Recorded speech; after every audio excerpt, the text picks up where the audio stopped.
আসসালামু আলাইকুম ভাই বোনেরা, এই যে বালতি দেখতেছেন, এখন থেকে 5 মাস পরে এই বালতির মধ্যে আমি গাছ বানাবো। কারণ হইতেছে আপনি করে দুয়ার আল্লাহর রহমত যদি থাকে ইনশাআল্লাহ হবো। আর এই বালতিগুলো আমি এই যে পাথরের এই চিপা চাপাই রেখে দেবো।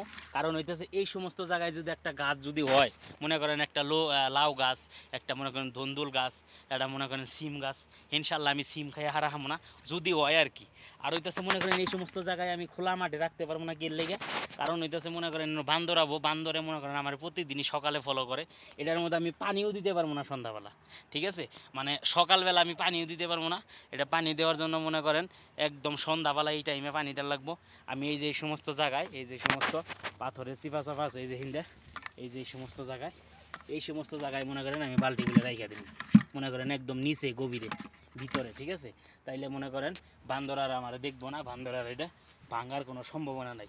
বান্দর কিন্তু ভাই সব জায়গায় চলাফেরা করে, বানর তো বুঝেন নাই, বানর থাকে গাছে, কিন্তু এই মরুভূমির মধ্যে গাছে কোনো সময় বানর দেখবে না, কারণ সব হয়েছে কাঁটাওয়ালা গাছ। বানর মনে করেন কাঁটা দেখে কোনো সময় গাছে উঠে না।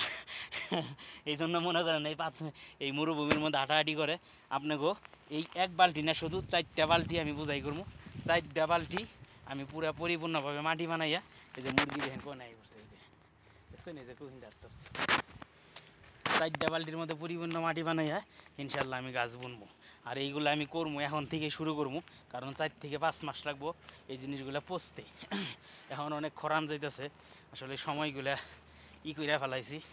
এই খরানের মধ্যে মনে করেন সবজির খোসাগুলা ভালো পচতো আর কি, কিন্তু ওটা আসলে আমি করতে পারি নাই। মানে মন চায় না, বুঝছেন?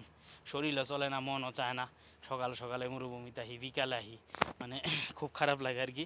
যাই হোক, আপনারা সবাই ভালো থাকুন জানি, আর আমার লেগে জানি দোয়া করুন, আমার এই শখের জিনিসগুলোর লেগে জানি দোয়া করুন।